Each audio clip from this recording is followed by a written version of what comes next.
Биринчиден Эрлан Абдылдаевдин кеткени жанакы карбалоого байланыштуу деп айтып келишти да. Менин оюмча бул тышкы гана себеп, үстүртөн гана караганда ошондой көрүнүшү мүмкүн. Чынында келгенде Эрлан Абдылдаевдин кетиши бул эски Атамбаевге жакын болгон кадрларды кетирүүнүн саясатынын уландысы деп карасак болот. Анткени Эрлан Абдылдаев буга чейин бир дагы министр отурбаган убакта отурду, 6 жылга созулду министр болуп чыгкан.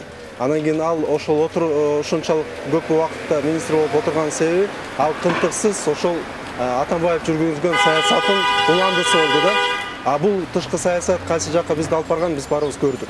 Бүт коңшу мамлекеттер менен мамиле бузулду.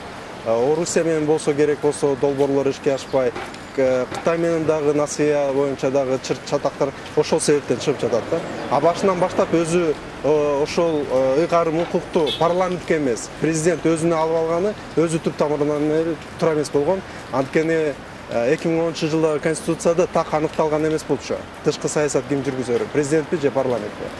Президент ошол Сапар Исаковдун колу менен ошону өзүнө кабыл алган. Анан бул саясат каяка кабылганын биз баарыбыз туңгуюкка келген, биз баарыбыз күбө болдук. Бул биринчиден. Экинчиден, мына кечеде мен көрдүм, Бокоев айтып чыкты, бир гана ошол дипломатияда иштеген адистер гана элчи болуш керек деп айтып кетти. Бул жарым жартылай туура деп ойлойм. Сөзсүз түрдө ошол дипломатия менен тааныш болуш керек, бирок элчи бул спецификалык кызмат. Ал жерде элчи болуп дайындангандан кийин ал оор салмактуу саясатчы болуш керек бир жагынан. Анткени ал ошол мамлекетте, тышкы мамлекетте кыргыз мамлекетинин атынан сүйлөгөнгө укуктуу.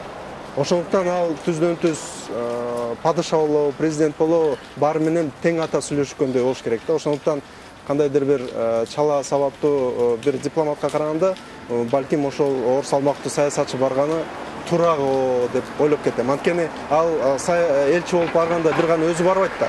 Кандайдыр бир дипломатиялык процедураларды түшүнгөн аппараты бар, элчинин башка кызматкерлери бар, экинчи катчы, атчашы деген бүт ошол министрликтен бүт тепкичтерин өткөн дипломаттар бар. Ошол ал жерде отурганын себеби ошол элчинин саясатын жүргүзгөнгө жардам берүү. Ошондуктан бул жерде менин оюмча туруктуу жана ойлонулган саясат жүргүзүш керек.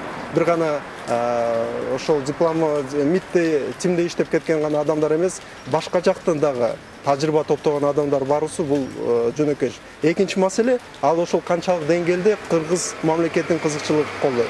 Анын үстүндө критерийлерди дагы иштеш керек деп ойлойм.